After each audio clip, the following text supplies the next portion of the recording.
إن الحمد لله نحمده ونستعينه ونستغفره ونعوذ بالله من شرور أنفسنا ومن سيئات أعمالنا من يهده الله فلا مضل له ومن يضلل فلا هادي له وأشهد أن لا إله إلا الله وحده لا شريك له وأشهد أن محمدا عبده ورسوله أما بعد فإن أصدق الحديث كتاب الله وخير الهدي هدي نبينا محمد صلى الله عليه وسلم وشر الأمور محدثاتها فإن كل محدثة بدعة وكل بدعة ضلالة وكل ضلالة في النار. Para jemaah sekalian, rahimani wa rahimakumullah. Alhamdulillah, pada kesempatan malam hari ini dengan karunia dan rahmat dari Allah Subhanahu wa taala, kita melanjutkan kembali majelis kita masih dalam pembahasan ringkasan dari kitab Ad-Da' wad-Dawa, ringkasan dari kitab yang ditulis oleh Al-Imam Al-Allamah Ibnul Qayyim rahimahullahu ta'ala. Pembahasan sebelumnya kita membicarakan tentang mafsadatuz zina, kerusakan akibat perbuatan zina. Itu pembahasan sebelumnya. Setelah Ibnul Qayyim rahimahullah membicarakan tentang kerusakan-kerusakan akibat zina, di sini beliau membahas satu pembahasan yang sangat penting, yaitu tentang 4 pintu kemaksiatan. Beliau Al-Imam Ibnul Qayyim rahimahullah mengatakan, faslun, sebuah pasal, abwabul ma'asil arba'ah, 4 pintu kemaksiatan. Wa aktsaru ma tadkhulul ma'asi 'alal 'abdi, kebanyakan maksiat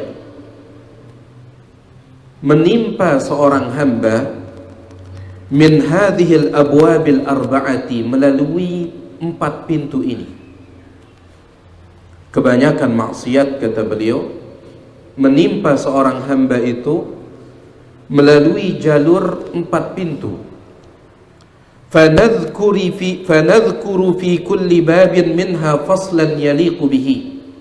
Oleh karena itu, kita akan menyebutkan sebuah pasal khusus untuk setiap pintu-pintu tersebut. Pintu yang pertama beliau akan sebutkan secara khusus. Pintu yang kedua beliau sebutkan secara khusus. Yang ketiga pun demikian, yang keempat pun demikian. Kita mulai dengan pintu yang pertama. Pintu yang pertama adalah al-lahadhat, pandangan mata. Pintu kemaksiatan yang pertama al-lahadhat, pandangan mata. Beliau berkata, fa ammal lahadhat, adapun pandangan mata, fahiya raidus syahwati, maka pandangan mata itu adalah imam bagi syahwat seseorang. Artinya pandangan mata itu yang menjadi depan, kemudian nanti syahwat mengikuti. Wa rasuluha, sekaligus utusan dari syahwat itu. Wa hifdhuha, sehingga menjaga pandangan mata, aslu hifdhil farji, merupakan faktor utama untuk bisa menjaga kemaluan. Syahwat itu biasanya terkait dengan kemaluan. Meskipun ada syahwat yang lain, tapi syahwat itu, di antara syahwat yang besar adalah syahwat kemaluan. Nah, pandangan mata itu dia yang menjadi imam bagi syahwat itu. Dia yang terdepan. Syahwat ini mengikuti. Begitu pula pandangan mata itu dia yang menjadi utusan dari syahwat tersebut. Ya. Dikirim oleh syahwat itu. Sehingga jika memang seperti itu kenyataannya, maka menjaga pandangan mata merupakan faktor terbesar untuk bisa menjaga apa? Kemaluan. Makanya Allah Subhanahu wa taala dalam Al-Qur'an itu ketika memerintahkan untuk menjaga kemaluan, Allah awali terlebih dahulu dengan perintah menjaga apa? Pandangan. Qul lil mu'minin, katakan kepada laki-laki yang beriman, yaghuddu min absarihim, agar mereka menundukkan pandangan mata mereka, wa yahfadhu furujahum, kemudian setelah itu menjaga kemaluan mereka. Perintah yang sama ditujukan kepada para wanita. Wa kullil mu'minat, katakan kepada wanita-wanita beriman, yaghdudna min absarihinna, agar mereka menundukkan juga pandangan mata mereka, wa yahfadna furujahunna, setelah itu mereka jaga kemaluan mereka. Jadi faktor terbesar untuk bisa menjaga kemaluan adalah menjaga apa? Pandangan. Faman atlaqa basarahu, siapa yang membebaskan pandangan matanya, dia lepaskan selepas-lepasnya, awrada nafsahu, maka dia akan menjatuhkan dirinya mawaridal halakat, ke dalam jurang-jurang kebinasaan. Ya.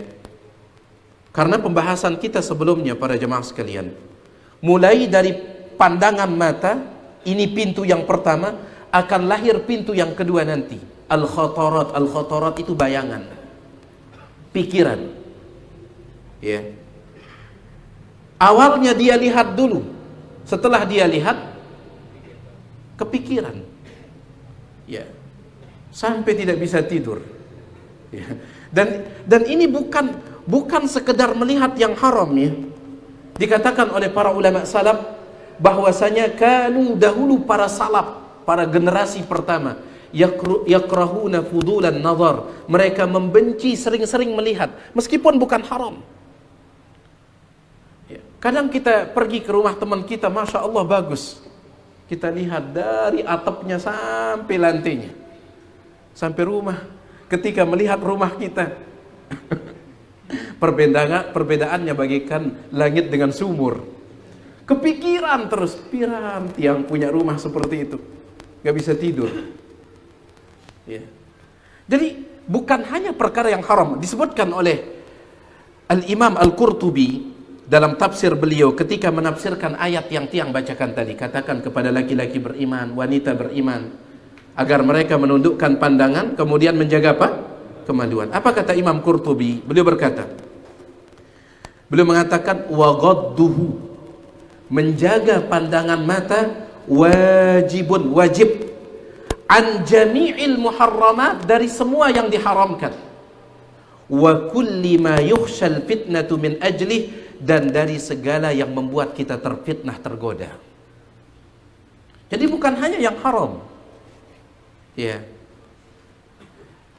Ya, kalau seandainya pandangan mata kita bisa kita atur sebagaimana pandangan mata Nabi SAW. Nabi SAW dalam hadis dikatakan, beliau itu kalau melihat sesuatu, maka beliau melihatnya untuk tadabbur. Ya, tapi jangan ya, saya melihat perempuan itu juga untuk tadabbur, Ustaz. Sungguh alangkah indah ciptaan Allah. Bukan. Tadabbur yang lain saja. Ya. Jadi kalau Nabi SAW kalau melihat sesuatu, beliau melihat langit, melihat gunung, melihat yang lainnya, itu beliau melihatnya untuk merenungkan ciptaan Allah Subhanahu wa taala. Tapi kita ini, kita khawatir jangan-jangan kalau kita yang melihat, kita melihat itu karena ingin melampiaskan syahwat. Entah itu syahwat yang sifatnya syahwat kemaluan, ataupun syahwat yang sifatnya dunia-dunia yang lain.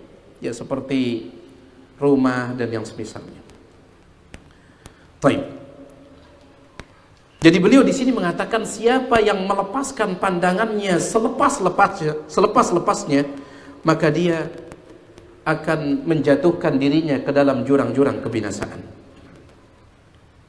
Ya, dan Syekh Abdul Razak hafizahullah, beliau mengatakan di antara sebab untuk melapangkan hati kita supaya kita ini selalu bersyukur, selalu qanaah, adalah kurangi melepaskan pandangan mata dengan selepas-lepasnya. Ya. Kadang kita jarang bersyukur, akhirnya kita meremehkan nikmat yang Allah berikan. Kenapa? Suka lihat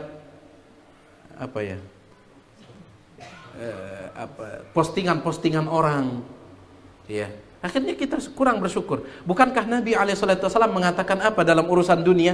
Unzuru ila man asfala minkum. Lihat orang yang di atas atau di bawah? Di bawah.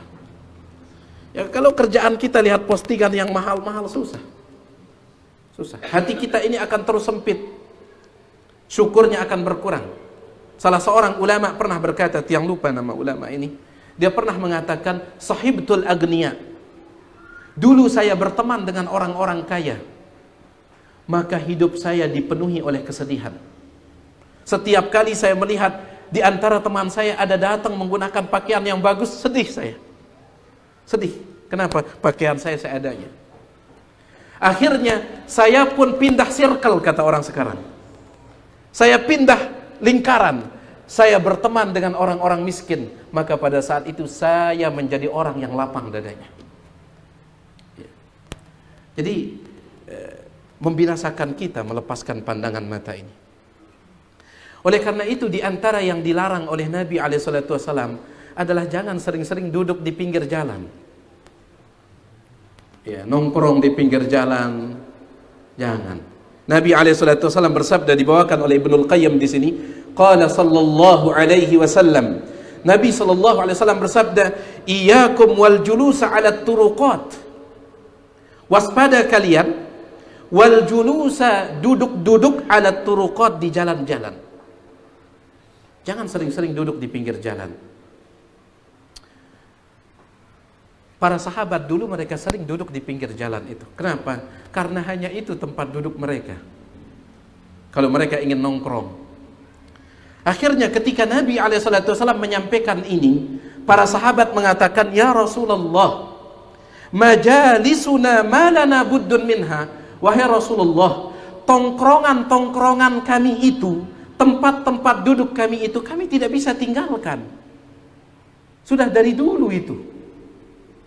Qal, maka Nabi SAW mengatakan, fa in kuntum la budda fa'ilin. Kalau kalian harus tetap duduk di sana, karena hanya itu tempat duduk kalian, fa'atut tariqa haqqahu, maka berikanlah hak, ya, berikanlah jalan itu haknya. Kalau memang harus duduk di pinggir jalan, berikanlah jalan itu haknya. Qalu, mereka bertanya, ya Rasulullah, apa haknya? Qal ghaddul basar. Yang pertama kali beliau sebutkan, tundukkan pandangan. Tapi sulit kalau kita duduk di pinggir jalan, ya, tundukkan pandangan. Terlalu banyak yang indah. Yang saya maksud indah itu mobil orang. Akhirnya kita kebang, kapan saya punya ini? Subhanallah. Motor orang banyak. Ya. Ghaddul basar itu hak, jalan yang pertama, tundukkan pandangan. Wa kafful adza, tahan gangguan, jangan ganggu orang. Ini pun juga sulit kalau kita duduk di pinggir jalan. Kita tidak ada niat untuk mengganggu orang saat duduk, tiba-tiba ada orang yang jalan, qaddarallah, orang yang jalan tersebut kakinya pincang. Ya. Kakinya pincang. Meskipun kita tidak ganggu dengan tangan, setidaknya kita bicarakan dengan, lihat tuh si pincang tuh kok gitu jalannya. Kan itu gangguan. Nabi SAW bersabda dalam riwayat Imam Bukhari, al-muslimu, orang Islam yang betul-betul Islam, man salimal muslimun, adalah umat Islam yang lain selamat, min yadihi, dari tangannya, walisanihi, dan dari lisannya. Kalaupun kita tidak ganggu dengan tangan orang tersebut, seringkali kita mengganggunya dengan apa? Lisan. Ya. Atau kalau kita tidak ganggu dengan lisan, kita ganggu dengan isyarat. Wailul likulli humazatin lumazah. Kecelakaan bagi setiap humazah dan lumazah. Sebagian ahli tafsir mengatakan humazah adalah orang yang mengejek orang lain dengan lisannya, sedangkan lumazah yang mengejek dengan isyarat. Ya. Ada orang jalan, tubuhnya mungkin Allah takdirkan agak pendek, diginikan. Ya, diberikan isyarat gini. Wail, kecelakaan, kata Nabi SAW. Jadi kaful adha wa raddus salam. Kemudian yang ketiga, hak jalan adalah jawab salam kalau ada orang yang mengucapkan salam. Kadang ini pun juga berat. Ya, ketika kita sedang duduk-duduk ada orang mengucapkan salam, siapa itu? SKSD sekali, sok kenal, sok dekat. Intinya, kalau bisa tidak nongkrong di jalan, maka jangan nongkrong kalau bisa. Ya. Tapi kalau memang kita kerjanya di sana, ya, maka perhatikan hak jalan yang disebutkan oleh Nabi SAW. Kemudian beliau mengatakan, wan nazaru aslu ammatil hawadits allati tusibul insan. Wan nazar, pandangan mata, aslu merupakan sumber ammatil hawadits, rata-rata musibah allati tusibul insan, yang menimpa manusia. Yang dimaksud dengan musibah di sini dosa. Ya. Rata-rata musibah dosa yang menimpa manusia itu sumbernya apa? Pandangan mata. Kenapa? Fa inna nadhrata, karena pandangan, tuwallidu khatrah, akan melahirkan khatrah. Khatrah itu bayangan. Thumma tuwallidul khatratu fikrah, kemudian bayangan ini melahirkan pikiran. Kadang sulit untuk dilepas bayangan tersebut.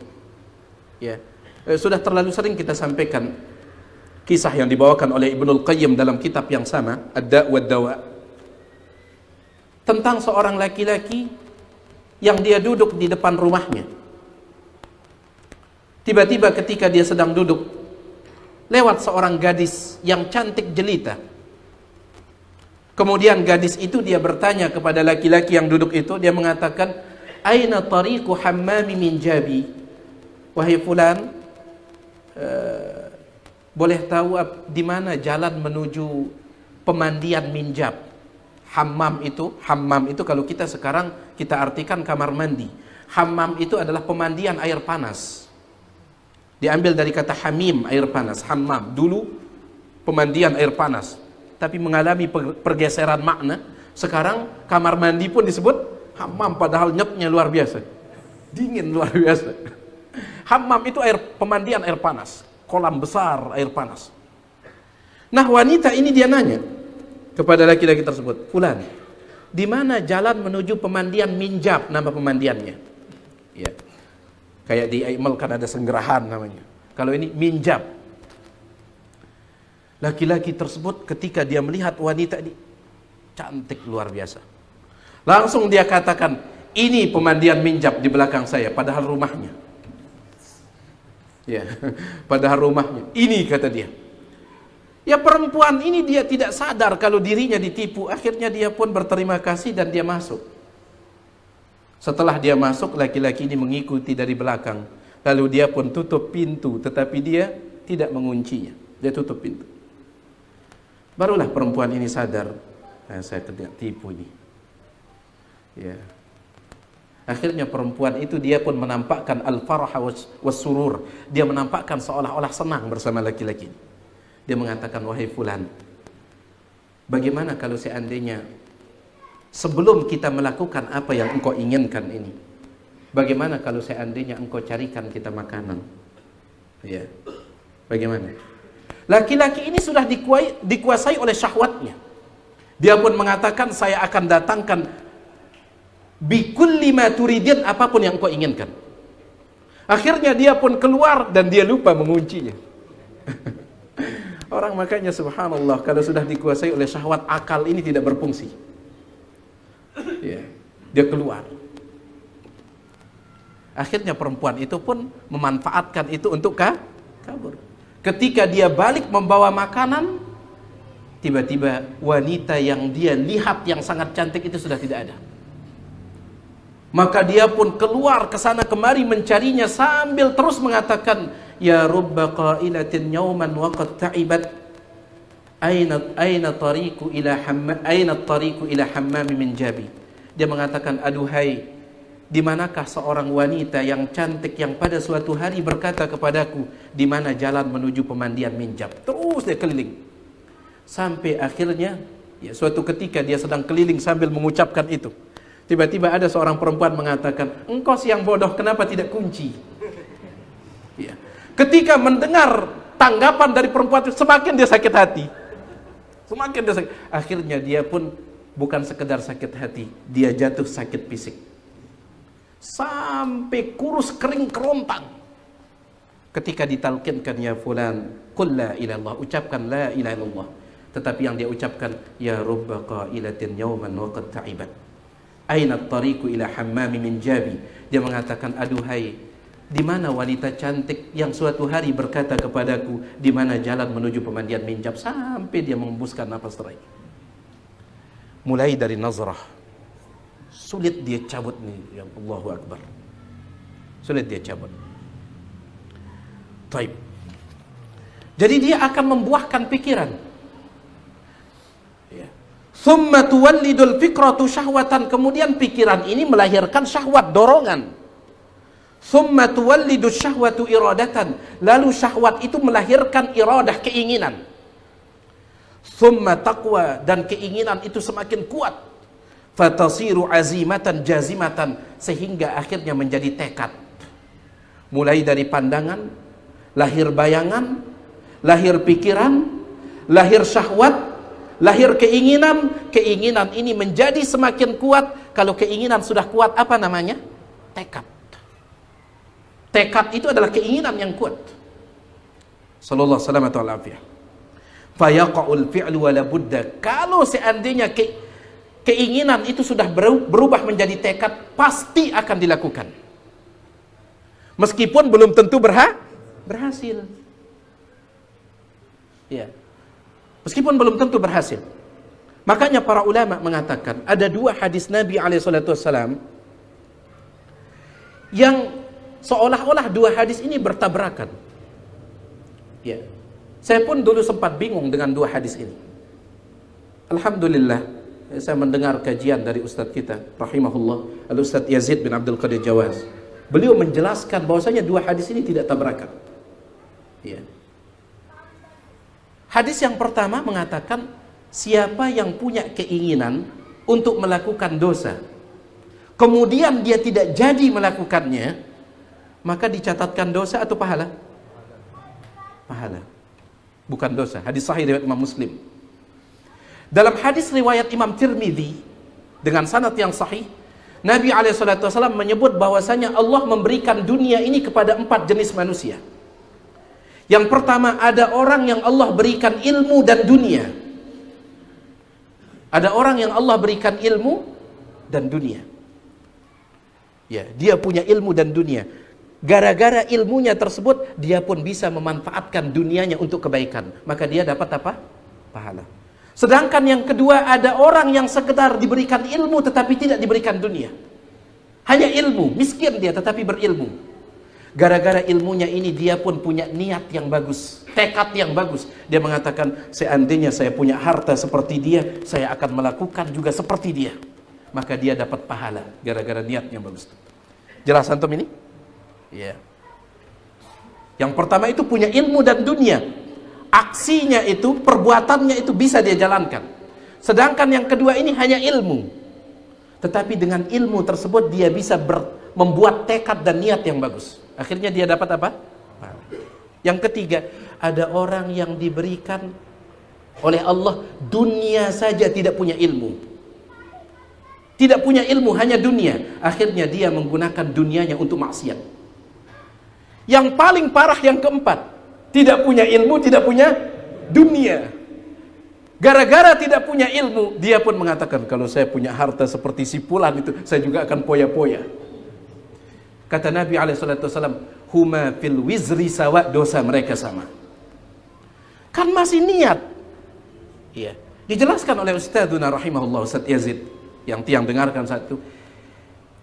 Yang kedua ini, padahal dia tidak punya dunia, ya, belum dia melakukan poya-poya, tetapi dia sudah punya tekad kuat.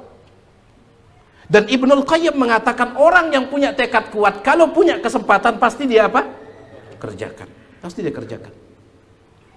Iya, pasti dia kerjakan.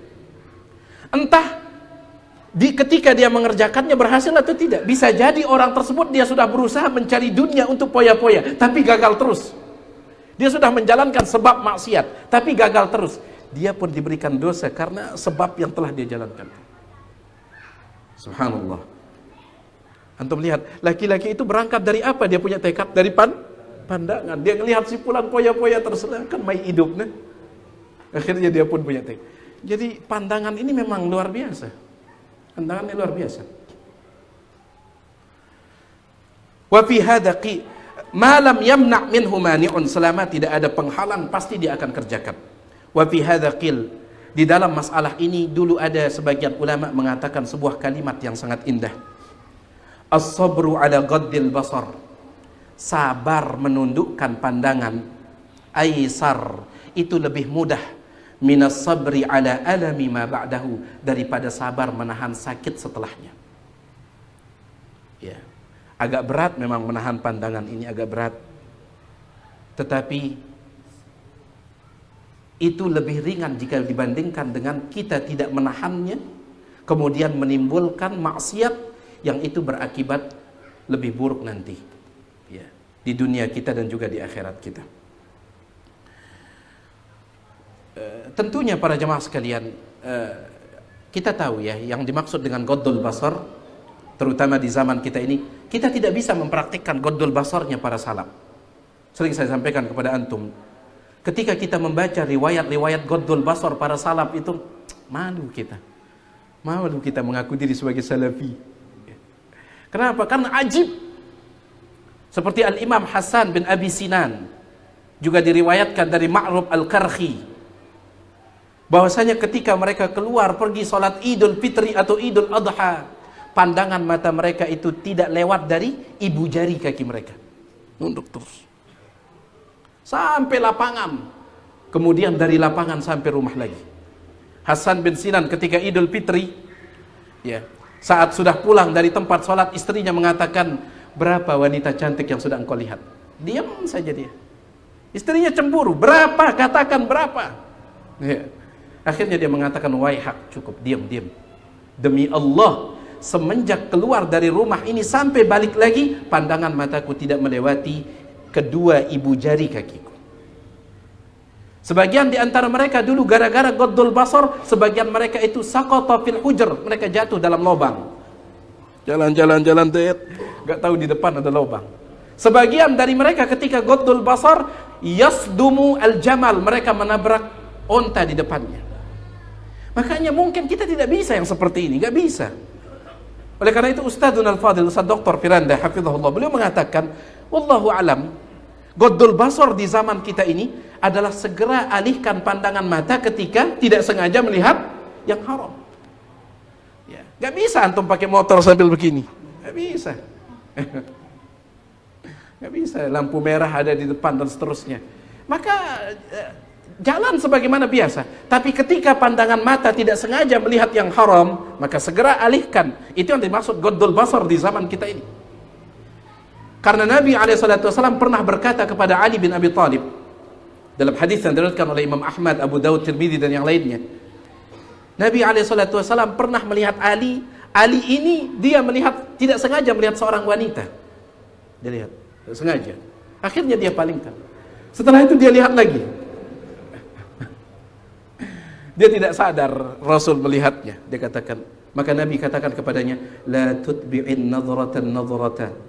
Wahai Ali, jangan engkau ikutkan pandangan yang pertama dengan pandangan yang kedua. Fa innama lakal ula, yang pertama itu untukmu, bonus dari Allah Subhanahu wa taala, untukmu. Wa alaikal ukhra, tetapi yang kedua itu dosa bagimu. Dosa bagimu.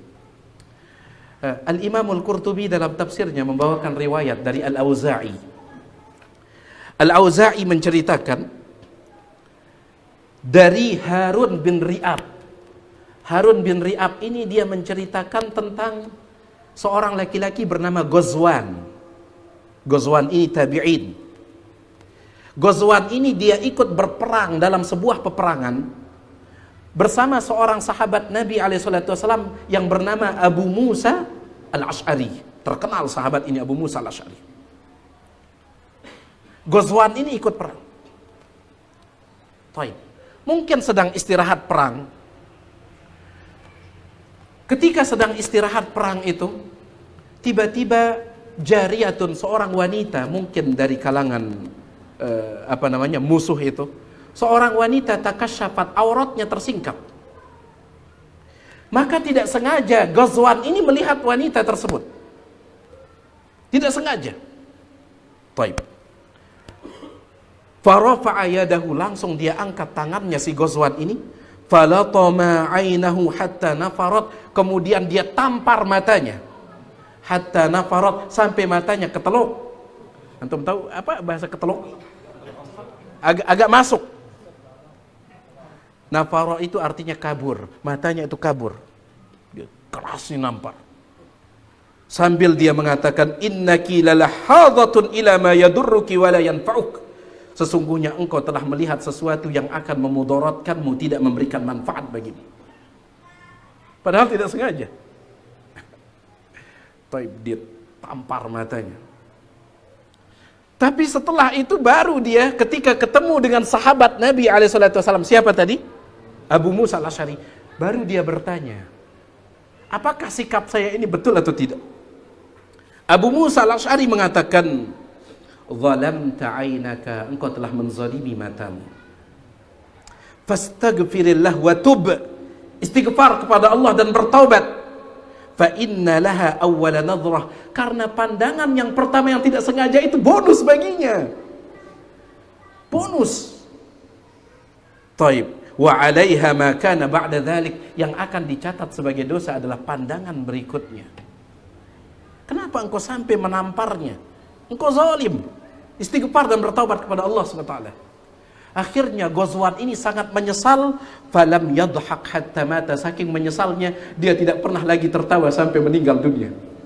Enggak pernah lagi tertawa, nyesal dia. Subhanallah. Jadi ghaddul basar di zaman kita ini ya, tentunya tidak sama dengan ghaddul basar di zaman dulu. Maksud saya, kalau dulu mereka itu luar biasa memang. Ya. Imam Sufyan Ats-Tsauri ketika akan keluar sholat Id, dia berkata kepada murid-muridnya, tahu tidak apa amalan, apa kewajiban yang pertama yang kita lakukan sekarang ini ketika keluar rumah? Kalau mungkin kita ditanya, apa amalan pertama ketika keluar rumah menuju tempat sholat Id? Kita akan mengatakan takbir, Allahu Akbar, itu amalan. Ya, kita akan mengatakan seperti itu. Tapi Imam Sufyan Ats-Tsauri mengatakan amalan pertama yang harus kita lakukan ghaddul basar, menundukkan pandangan. Antum tahu kan bagaimana nuansa Id itu? Ya. Yang tidak pernah berpupur, ya, tidak pernah berkincu dan semuanya ya, semua ya. Oleh karena itu beliau mengatakan amalan pertama yang harus kita lakukan hari ini adalah ghaddul basar. Di sini beliau membawakan sebuah syair. Qala syair, berkata seorang penyair, kullul hawadithi mabdahan minan nadhari. Kullul hawadithi, semua kejadian, semua musibah yaitu dosa, mabdaha, awalnya minan nadhari, dari pandangan mata. Wa mu'dhamun nari, api yang besar, min mustasgharis syarari, berawal dari percikan api yang kecil. Katanya kan kebakaran di mana kemarin tuh? Amerika itu? Iya, itu katanya berawal dari api yang kecil ya. Kecil. Seperti itu, diawali oleh percikan yang kecil menjadi api yang besar. Begitu pula dengan dosa dan maksiat diawali oleh an-nazar. Kam nazratin balagat min qalbi sahibiha. Betapa banyak pandangan balagot yang menancap min qalbi sahibiha, di dalam hati pemiliknya. Kama balagis sahmi bainal qausi wal watari, bagaikan menancapnya anak panah yang ditembakkan dengan kuat dari busurnya. Ya, al-qaus itu busur, watar talinya. Ketika ditarik dengan kuat, ya, sampai talinya itu juga ini, maka nanti anak panah itu akan menancap dengan kuat.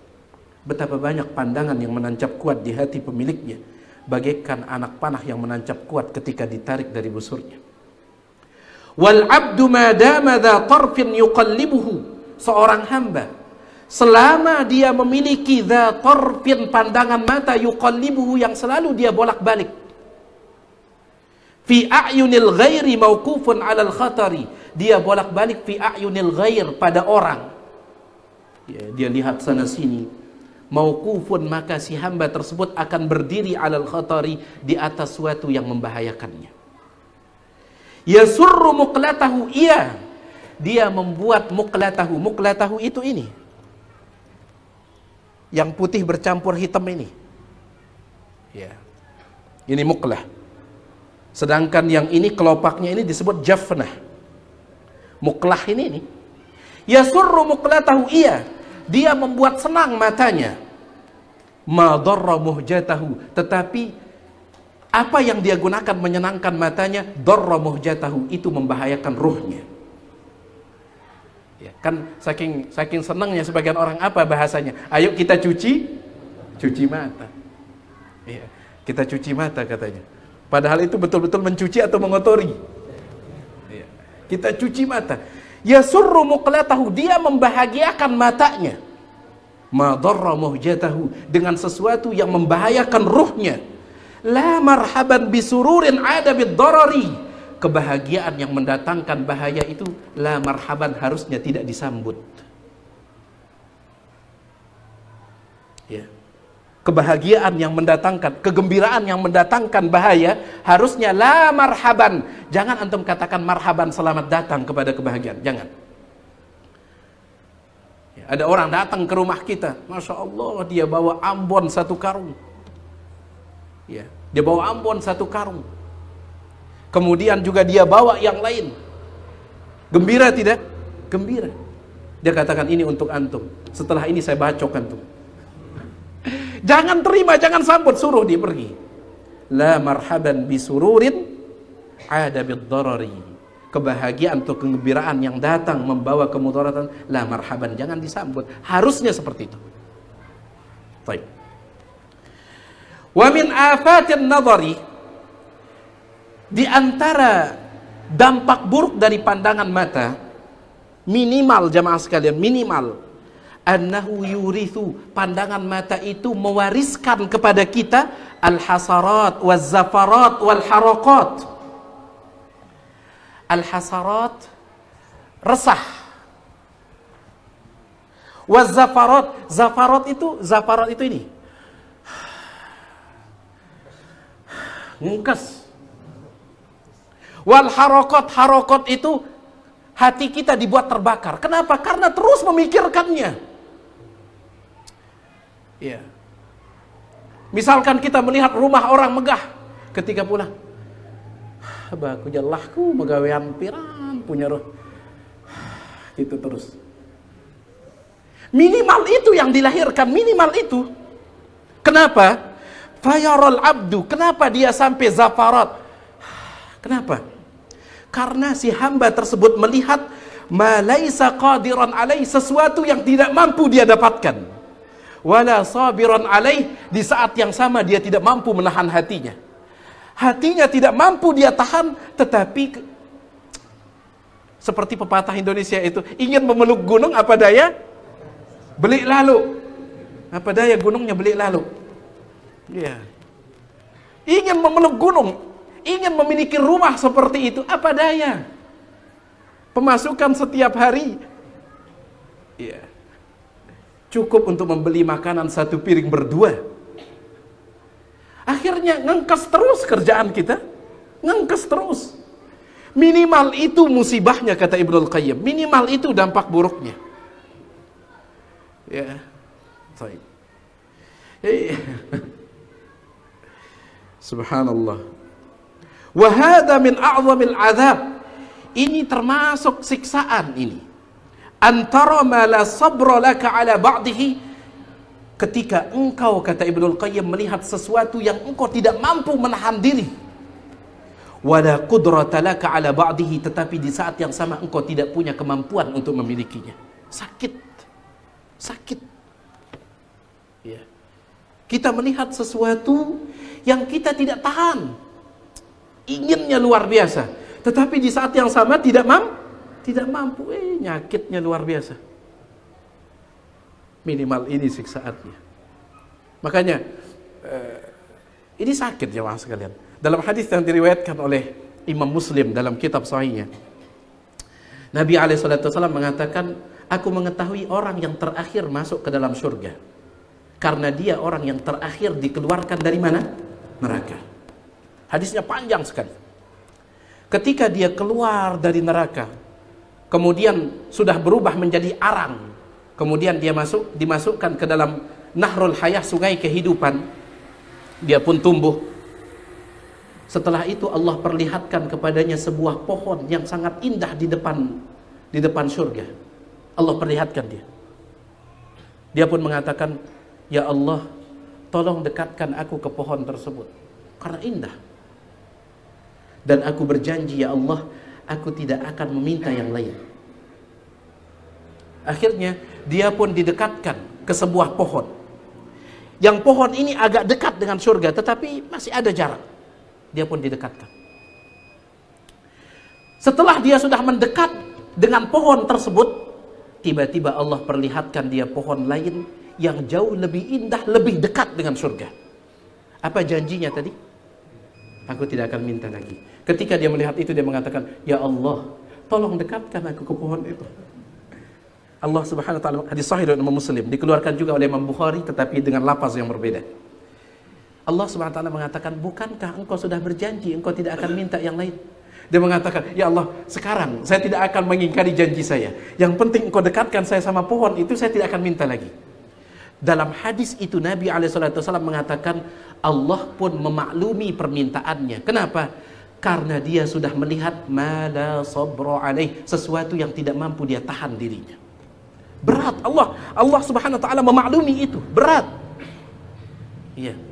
Akhirnya dia pun ini. Setelah dia sudah ini, dia pun karena pohon itu paling dekat dengan surga, dia pun mendengar suara penduduk surga yang sudah mendahuluinya. Dia mengatakan, ya Allah, tolong dekatkan saya dengan pintu surga. Dan begitu seterusnya. Berat jamaah sekalian. Kita ingin sesuatu tetapi kita tidak punya kemampuan. Dan itu diawali oleh pandangan apa? Pandangan mata. Ya. Baik. InsyaAllah nanti kita lanjutkan. Ini pintu yang pertama, al-lahazat, yang akan melahirkan pintu yang kedua, al-khatarat. Ya. Mudah-mudahan yang sedikit ini bermanfaat. Minta maaf atas segala kurangan. Kalau ada yang antum ingin tanyakan, tolong persilahkan. Alhamdulillah, salatu wassalamu ala rasulillah, ma ba'd. Sini ada beberapa pertanyaan, tapi rata-rata di luar pembahasan. Ada pertanyaan dari WA dari jamaah yang mengikuti kita. Assalamualaikum warahmatullahi wabarakatuh. Waalaikumsalam warahmatullahi wabarakatuh. Ikut menyimak dari siaran. Izin bertanya di luar pembahasan. Apakah betul keutamaan salat 100.000 dibandingkan salat di tempat lain itu tidak khusus di Masjidil Haram, tapi di semua masjid yang ada di kota Mekah? Ini sudah berkali-kali disampaikan ya. Ada khilaf dalam masalah di kalangan para ulama.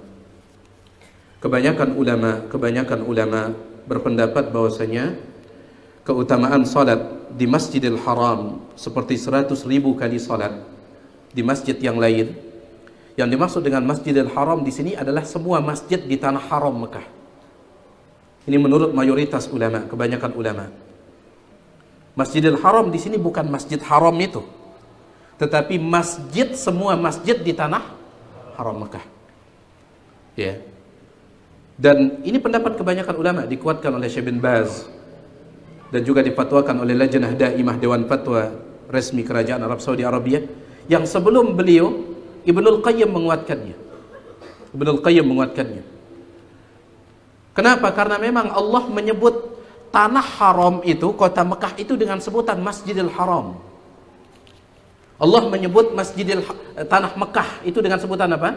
Masjidil Haram. Di antara dalil mereka firman Allah di dalam surah At-Taubah, Ya ayyuhalladzina amanu, wahai orang-orang yang beriman, innamal musyrikuuna najas, sesungguhnya orang-orang kafir itu najis.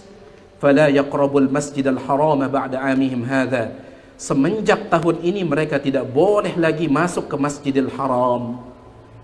Pertanyaan saya, orang kafir itu dilarang masuk Masjidil Haramnya atau dilarang masuk kota Mekahnya? Boleh tidak orang kafir masuk kota Mekah, yang penting tidak masuk Masjidil Haram? Nggak boleh. Dilarang orang kafir masuk kota Mekah.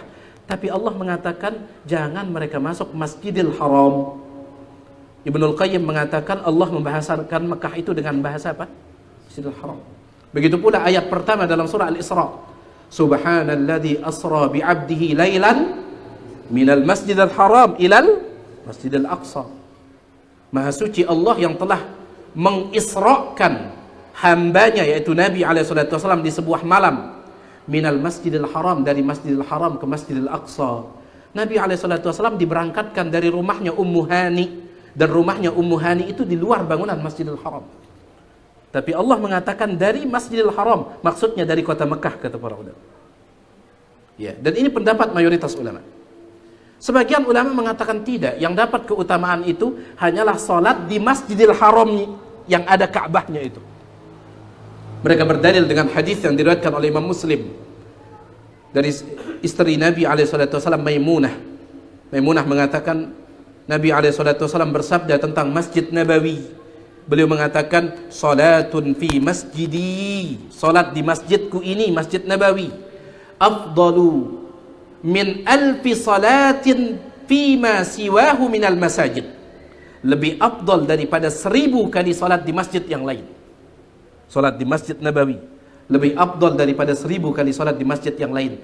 Illa Masjidal Ka'bah, kecuali masjid yang ada Ka'bahnya.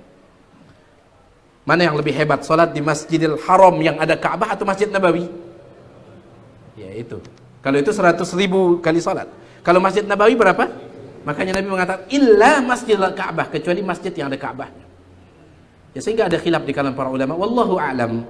Sebisa mungkin kalau antum sedang berada di Mekah, usahakan. Ya, apalagi berada di sekitaran Masjidil Haram yang ada Ka'bahnya, usahakan salat di sana. Usahakan. Karena sepakat ulama, kalau masjid yang ada Ka'bahnya, sepakat ulama tidak ada khilaf. Yang mereka beda pendapat, masjid yang tidak ada Ka'bahnya itu yang mereka beda pendapat. Usahakan kalau antum di sana, salatlah di Masjidil Haramnya yang ada Ka'bahnya. Kecuali kalau ada uzur, tidak mengapa antum salat di masjid yang lain. Mudah-mudahan tetap dapat keutamaan. Sebagaimana fatwa dari mayoritas ulama. Wallahu a'lam. Bolehkah perempuan di dalam rumah mengikat rambut seperti punuk onta dan melakukan salat? Di sini ada dua pembahasan. Pertama, mengikat rambut ketika salat. Yang kedua, mengikat rambut seperti ya punuk bongkor onta itu, yang gini.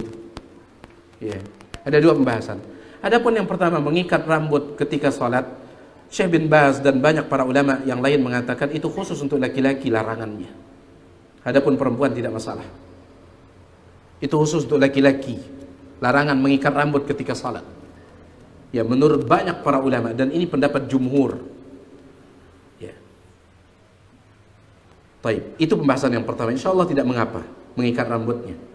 Tapi usahakan ikat seperti biasa saja.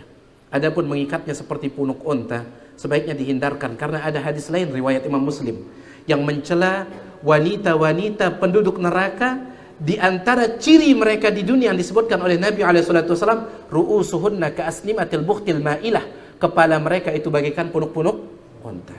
Sebaiknya hindarkan. Ya, sebaiknya hindarkan. Ikat biasa saja. Wallahu a'lam. Izin, bagaimana caranya supaya tidak diperbudak oleh hawa nafsu? Ingat bahwasanya hawa nafsu itu hanya menghantarkan kepada keburukan. Firman Allah dalam surah Yusuf, wa innan nafsa la'ammaratun bisu, hawa nafsu itu selalu memerintahkan melakukan keburukan. Kita ingat itu. Dan yang kedua adalah minta pertolongan kepada Allah Subhanahu wa taala. Karena lanjutan dari ayat tersebut, illa man rahima rabbi, kecuali yang dirahmati oleh Tuhanku. Ya, Allahu a'lam. Ketika keluar rumah seringkali melihat hal-hal yang diharamkan, Namun ketika ingat kita langsung mengalihkan pandangan sambil beristighfar. Namun ternyata otak sudah mereka hal tersebut dan masih terbayang walaupun sepintas dan akhirnya hilang setelah sekian menit. Apakah membayangkannya sepintas tersebut dalam kemaksiatan yang menimbulkan dosa? Tidak, selama tidak ada usaha untuk mewujudkannya. Selama tidak ada usaha untuk mewujudkannya. Dan di antara cara untuk menghilangkan pandangan, terutama kalau yang dilihat itu wanita, adalah segera pulang ke rumah. Tapi ini bagi yang sudah punya istri, segera pulang. Nabi SAW bersabda dalam riwayat Imam Muslim, beliau bersabda, "Idza ra'a ahadukum imra'atan fa'ajabathu." Apabila seseorang dari kalian ketika keluar rumah melihat seorang wanita, dalam riwayat yang lain hasna, yang cantik, fa'ajabathu, lalu perempuan itu membuat dia tertarik, falyati ahlahu, dia hendaklah segera pulang, dia datangi istrinya. Fa inna ma'aha mithla alladhi ma'aha, karena istrinya juga punya apa yang dipunya oleh perempuan itu. Itu kata Nabi SAW. Gak usah dibayangkan Abu Yogi, istrinya punya apa yang dipunya oleh perempuan itu. Itu kata Nabi SAW. Maka segera pulang. Makanya ibu-ibu, jadilah tibbun nabawi, ibu-ibu. Jadilah tibbun nabawi kalau anda menjadi istri. Iya. Permasalahannya adalah di zaman dulu para wanita itu, mereka berhias untuk suami mereka. Untuk suami mereka. Makanya cocok kalau Nabi mengatakan perempuan itu memiliki, istrinya punya apa yang dimiliki oleh perempuan itu. Tapi sekarang masalahnya beda. Perempuan yang dia lihat di luar ini, ketika dia melihatnya Masya Allah, tapi ketika dia pulang yang dia ucapkan A'udzubillah, itu masalahnya. Itu masalahnya. Ya. Perempuan ini membuat dia terus takjub. Karena ibu-ibu, hindarkan, jangan pernah menjadi seperti yang dikatakan dalam pepatah Arab. Disebutkan pepatah ini oleh Syekh Abdul Azim bin Badawi dalam kitab Al-Wajiz ketika menjelaskan hak suami yang harus ditunaikan oleh istri. Beliau mengatakan di antara kesalahan sebagian istri adalah mereka bersikap seperti pepatah Arab. Apa pepatah Arab? Ghazalun fil kharij wa kirdun fil bait. Ghazalun fil kharij, ketika di luar rumah dia seperti kijang menjangan. Yang namanya kijang dikejar tidak? Kejar, kijang itu dikejar. Iya. Ketika di luar rumah seperti kijang, wa kirdun fil bait, tetapi mohon maaf di dalam rumah seperti monyet. Mohon maaf, ini peribahasa Arab. Saya hanya menyampaikan. Jangan seperti itu ibu-ibu. Berhiaslah untuk suami anda. Berhias. Iya. Taib, mereka yang lebih berhak mendapatkan itu. Ini jadilah tibbun nabawi para istri, ya. Jadilah tibbun nabawi. Kasihan suami anda itu ya, di rumah itu seperti kata Ibnul Qayyim, sudah zafarat, ngengkas terus. Ngengkas, harokot, terbakar dadanya gara-gara Masya Allah yang dia lihat di luar itu. Semakin terbakar karena di rumah dia tidak berhenti mengucapkan A'udzubillah. Kasihan ya, kasihan. Seorang wanita berwasiat kalau meninggal maka sebagian hartanya digunakan untuk mengurus jenazahnya, termasuk acara tahlilan 9 hari. Apakah boleh kita penuhi wasiat tersebut? Pengurusan jenazahnya iya, jalankan wasiat itu. Adapun setelahnya, maka disebutkan oleh Allah Subhanahu wa taala dalam surah Al-Baqarah, ada 2 bentuk wasiat yang tidak boleh dijalankan. Hukum asalnya wajib menjalankan wasiat. Faman baddalahu ba'dama sami'ahu fa innama ithmuhu 'alal ladzina yubaddilunah. Allah Subhanahu wa taala mengatakan, siapa yang merubah isi wasiat, maka dosanya ditanggung oleh yang merubahnya. Maka hukum asal menjalankan wasiat itu wajib. Tapi lanjutkan ayatnya. Faman khafa min musin janafan aw ithman fa aslaha, na'am, fala ithma alaih, fa aslaha bainahu fala ithma alaih. Tapi siapa yang khawatir min musin janafan, orang yang berwasiat ini dia mewasiatkan dosa, atau dia mewasiatkan zulman, kezaliman. Wasiatnya itu dia katakan, kalau saya meninggal dunia yang dapat warisan saya anak laki-laki saja, yang perempuan gak usah dapat. Zalim tidak? Maka ini boleh untuk dilanggar. Boleh dilanggar. Maka di sini ada 2 wasiat, wasiat kepengurusan jenazah dan wasiat untuk melakukan acara yang tidak disyariatkan itu. Kepengurusan jenazahnya silahkan dijalankan sesuai dengan wasiat, ya, selama tidak ada bertentangan dengan syariat. Wallahu a'lam.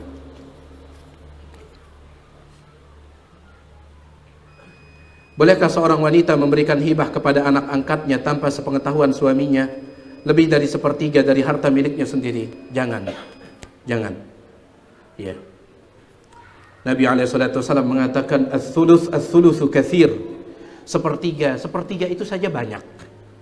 Ulama pun berbeda pendapat, boleh tidak memberikan wasiat atau hibah sepertiga. Sebagian ulama mengatakan tidak boleh. Kenapa? Karena Nabi tetap mengatakan sepertiga itu banyak, sepertiga itu. Ya. Tapi sebagian ulama mengatakan sepertiga itu adalah maksimal. Kenapa? Karena setelah itu Nabi tidak memberikan arahan. Nabi tidak memberikan arahan. Beliau tidak mengatakan seperempat. Maka jangan lebih dari sepertiga. Jangan. Kenapa dilarang? Karena itu akan menzalimi hak orang yang lebih berhak terhadap harta itu. Haknya siapa? Ahli waris. Haknya ahli waris. Ya. Jangankan masalah ini, pernah kita sampaikan, orang yang meninggal dunia, sebelum meninggal dia berwasiat, kalau saya meninggal, tolong belikan saya hewan kurban atas nama saya. Maka dijalankan wasiatnya dengan catatan harga hewan kurban itu tidak menghabiskan lebih dari sepertiga peninggalannya. Kalau ternyata harga korbannya lebih dari sepertiga dari harta warisannya, harus ada restu dan izin dari siapa? Ahli waris. Karena itu hak mereka. Itu hak mereka. Ya, wallahu a'lam.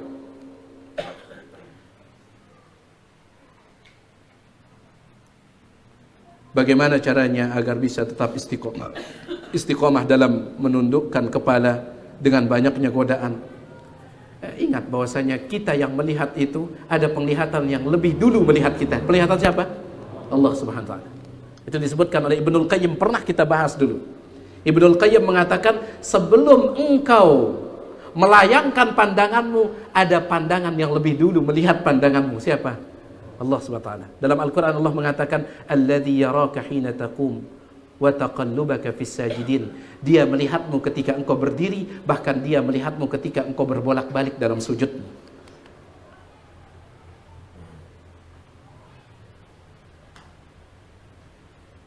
Apakah ada keutamaan membaca surat Al-Kahfi di malam Jumat dan surah Al-Mulk malam hari agar terhindar dari siksa kubur?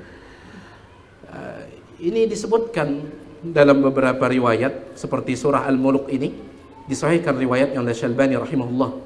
Oleh karena itu dulu Abdullah bin Mas'ud mengatakan, kami para sahabat menamakan surah Al-Mulk itu dengan nama Al-Waqiah, bukan Al-Waqiah. Itu beda. Al-Waqiah itu nama hari kiamat. Kalau surah Al-Mulk dulu kami para sahabat, kata Abdullah bin Mas'ud, menamakannya Al-Waqiah. Al-Waqiah itu artinya pelindung. Karena kami mendengar dari Nabi SAW, siapa yang membacanya setiap malam maka dia terlindungi dari azab kubur. Adapun membaca surah Al-Kahfi di malam Jumat, ada khilaf di kalangan para ulama tentang riwayatnya.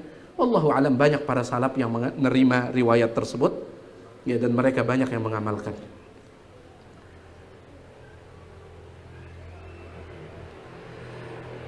Bagaimana mengatur harta waris dari seorang mayit perempuan yang meninggalkan seorang suami, 2 saudara laki-laki kandung, dan seorang anak angkat perempuan? Anak angkat tidak dapat warisan. Dan apakah hartanya yang berupa barang-barang dan pakaian harus dijual dulu baru dibagi-bagikan? Ini tentunya harus dilihat dulu ya, tidak bisa dijawab. Mungkin menurut beliau ahli warisnya hanya itu. Bisa jadi ada ahli waris yang lain. Ya, saya tidak bisa menjawabnya untuk saat ini. Wallahu a'lam. Silakan dipastikan dulu, tanyakan kepada ustadz ya secara khusus ya. Ustadz kita banyak yang ahli dalam masalah itu. Ya, jadi beliau hanya menyebutkan ahli warisnya 2. Anak angkat bukan ahli waris. Suami dan 2 saudara laki-laki, bisa jadi ada ahli waris yang lain ya. Wallahu a'lam. Saya kira ini dulu apa yang bisa kita sampaikan. Mohon maaf atas segala kekurangan. Subhanakallahumma bihamdik, asyhadu an la ilaha illa anta, astaghfiruka wa atubu ilaik. Assalamualaikum warahmatullahi wabarakatuh.